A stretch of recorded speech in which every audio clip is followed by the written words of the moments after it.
แล้วก็ครูบาอาจารย์แล้วก็น้องๆนักเรียนมื้อนี้ทีมงานเฮามาเดินทางมาจากแขวงเซกองเนาะสมทบกับทางเมืองค่ายดานดอสตูดิโอมาเพื่อปั่นความอบอุ่นให้น้องๆอาจจะบ่หลายแต่ว่าเฮามาปีนี้ครับ เย่เอาเย่เอาเย่เย่เย่เออ เฮ็ดอีกซะนึง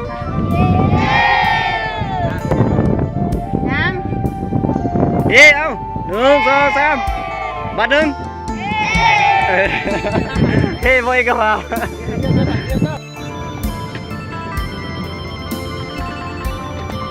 ครับวันนี้ตะโกนโค้งจอดโค้งจอด ตะโกนเลยการเจอเป็นตั้งนาน คนลาวบ่แลน้ำใจ ไปมาถามไทย เอิ้นกันกินข้าวกินปลาแขกมาอย่างเยี่ยมกาเกียมพาเข้าเหล่ายาที่ของยังคงรักษาสืบมาถึงปัจจุบัน มียังดีแดงเบิ่งแยงดูแลเอื้อเฟื้อเพื่อแผ่สวยเหลือฮักแพงแบ่งปัน จิตใจพันผูกดังลูกอุทธรเดียวกันทั้งเฮาหลายเผ่าพงพันธุ์แต่เป็นซาเดียวศาสตร์ลาว แบ่งน้ำใจจากอายส่งมาถึงน้องที่ผมเสื้อผ้าเครื่องของเอาไว้ใส่ถุงกันหนาวเก็บเล็กเก็บน้อยสวยกันคนสีคนสาวมอบให้พ่อแม่ลูกหลานต้านหนาวอบอุ่น สิ่งของเล็กน้อยบ่หลวงบ่หลายแต่เปี่ยมความหมายยิ่งใหญ่น้ำใจเจือจุนคนหายิ่งไทยอิ่มใจเหมือนใด จุดวันดักย้อยเด้อทันนับ ได้มาช่วยเหลือเกื้อกูลกำไรคือได้ความสุข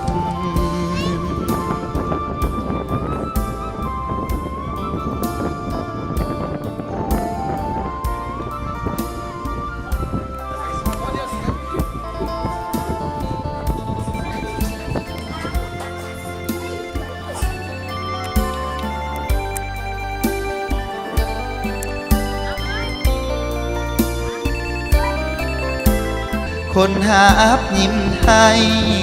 อิ่มใจเหมือนได้ฮับบุญ ได้มาช่วยเหลือเกื้อกูลกำไรคือได้ความสุข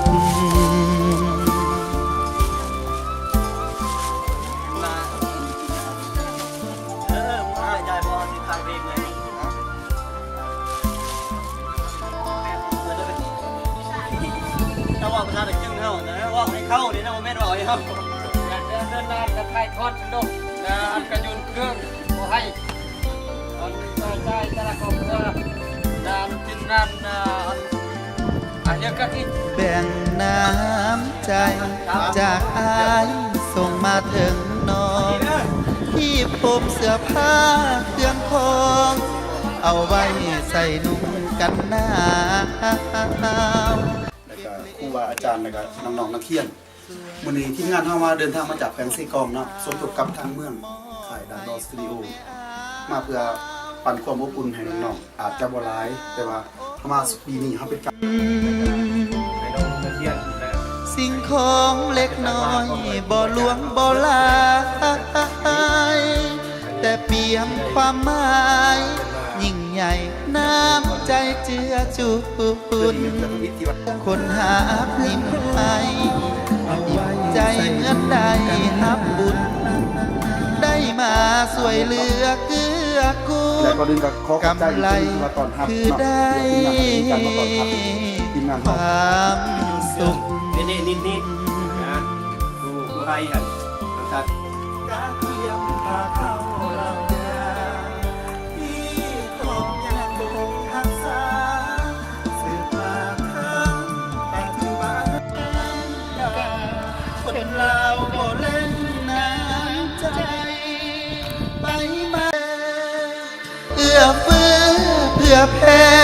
สวยเหลือฮักแพงแบ่งปัน จิตใจพันผูกดังลูกอุทธรเดียวกันทั้งเฮาหลายเผ่าพงพันธุ์แต่เป็นซาเดียวศาสตร์ลาวแบ่งน้ำใจจากอายส่งมาถึงน้องที่ผมเสื้อผ้าเครื่องของเอาไว้ใส่นุ่งกันหนาวเก็บเล็กเก็บน้อยสวยกันคนสีบคนสาวมอบให้พ่อแม่ลูกหลานต้านหนาวอบอุ่นสิ่งของเล็กน้อยบ่หลวงบ่หลายแต่เปี่ยมความหมายยิ่งใหญ่น้ำใจเจือจุนคนหาอับยิ้มให้อิ่มใจเหมือนได้ฮับบุญได้มาสวยเหลือเกื้อกูลกำไรคือได้ความสุข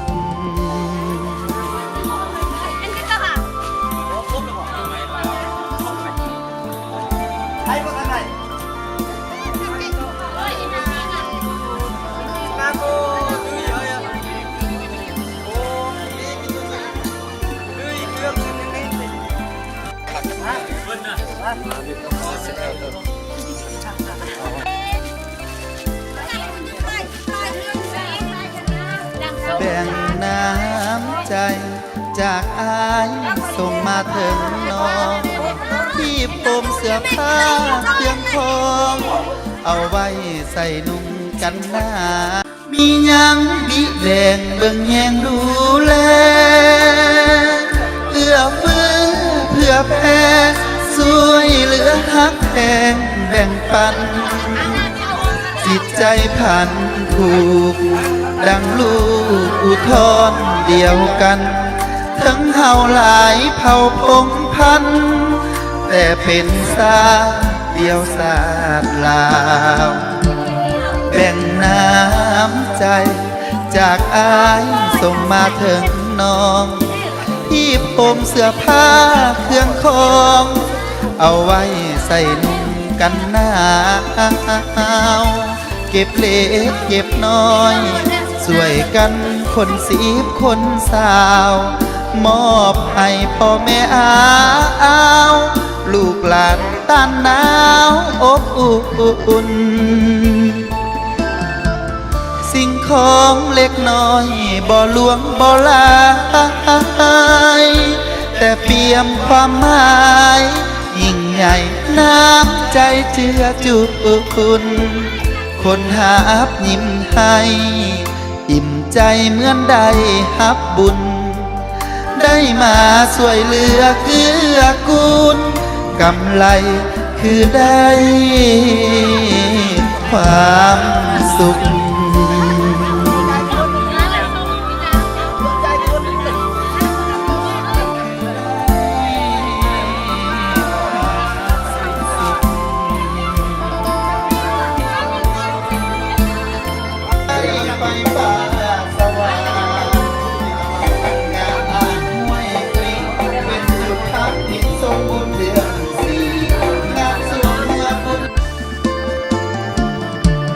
แบ่งน้